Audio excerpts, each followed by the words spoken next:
So Avinash, in kind of a last kind of parting question, in your visits and retail clients, what are the one or two things that kind of shock you that retailers don't do or don't know? In other words, after you leave the meeting, what are the two things you walk away and say, "Holy cow! What I can't believe they didn't know that." I know. I call these the crimes against humanity. But I'll give a great example. I'll give a great example. I went to PG.com, phenomenal company, great.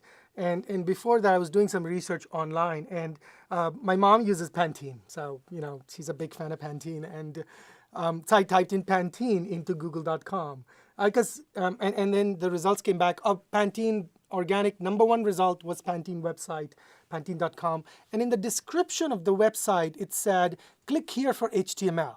So on Google.com, Pantene's brand that faces the world is, click here for HTML. Now that is a crime against humanity because think of all the resources and other things that Pantene has at its disposal, the beautiful, sexy ads they produce with the hair that flows and flows. And what's your brand impression online? Like I look at that, I'm like, dude, you stink. Right? That's your brand impression. Now, at the same time, just before I came here, I searched for the term John McAteer.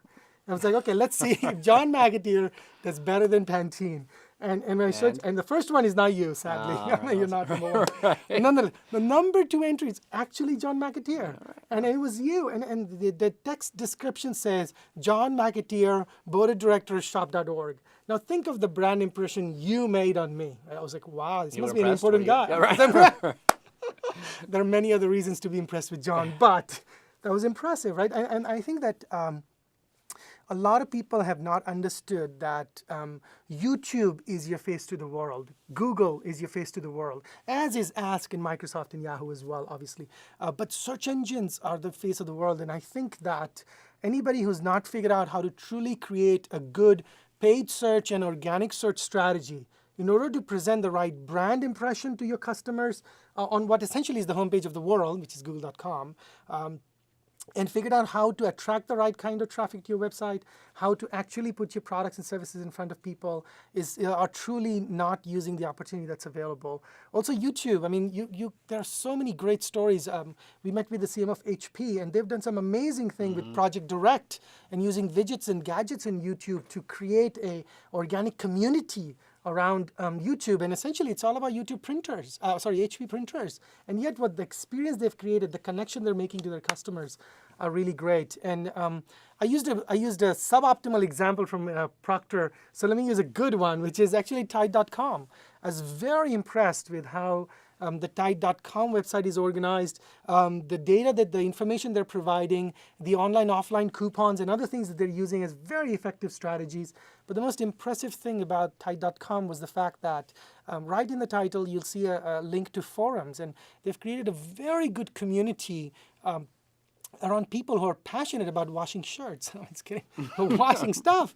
And there are lots of people there, and the first thread there, when I went and saw the visit to the website a couple of weeks ago, was about how the people are not liking this Tide concentrate. They're just hating it. And it was on Tide.com. Like, not a lot of retailers or not a lot of companies have the courage to be able to put up that. But the interesting thing is, rather than people talking about you in different places, they were talking about you at your property. You could hear it first before anybody could. And the fact that they provided this phenomenal forum to their customers really made a fantastic brand impression of me as a customer. And by God, I'm going to buy Tide in spite of what I read, because I'm just so impressed with how they're inclusive in their strategy and including their customers. So these are some examples. I think the online channel provides, there is this shift between online and offline, and you really have to create a cohesive strategy. And any company that does that is going to be God. Wow. All right, why don't we leave it there then? Exactly. Avinash, thanks so much for coming. Thank you so much, John. All right. So that concludes our first Google Retail blog. Thanks so much for listening, and please tune in again.